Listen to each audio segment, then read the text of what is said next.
The third presidential debate, which is scheduled for Sunday night, will be the first and only vice presidential candidate debate pitting senior Muslim cleric and non-active Indonesian Ulama Council (MUI) chairman Maruf-Amin against businessman Sandiaga-Uno.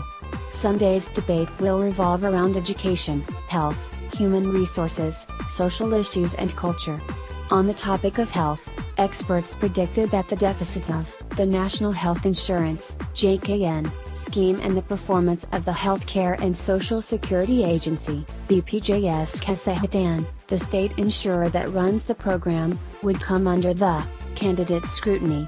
JKN and BPJS will be discussed in the debate, and I predict that both candidates are going to strengthen the insurance scheme and present their strategies to improve it, Hasbullah Dabrani, a public health professor at the University of Indonesia, said on Friday.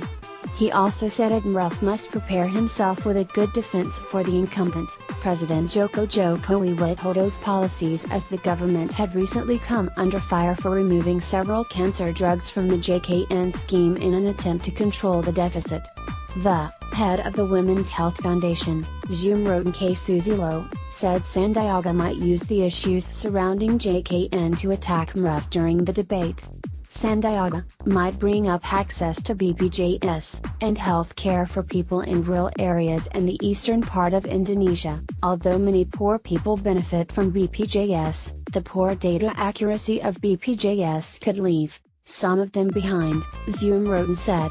The Secretary-General of the Federation of Indonesian Teachers Associations, FSGI, Heru Purnomo, said that in education, the debate must provide a solution to poor teacher quality and poor student performance, despite the government having allocated 20% of the state budget annually for education. The government's Indonesian Smart Card, KIP, and pre-employment card that the incumbent has revealed are only to create a good image. They don't really address the education problems, he said. International NGO Forum on Indonesian Development, INFID, Executive Director Sujin Bajijo said that to beat Maruf, Sandiaga, who was Jakarta Deputy Governor before running in the election, must not only attack, as he and presidential candidate Prabowo Subianto did in the previous two debates. Sandiaga must come up with solutions and not only attack the incumbent programs.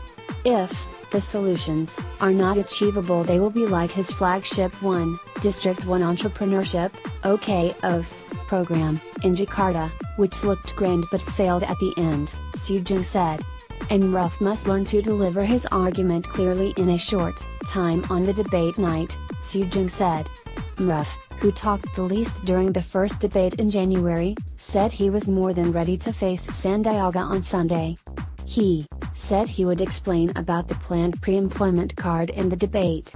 The card will be launched by him and Jokowi if they are elected in April. Of course, I will highlight Jokowi's flagship programs, Maruf said on Thursday.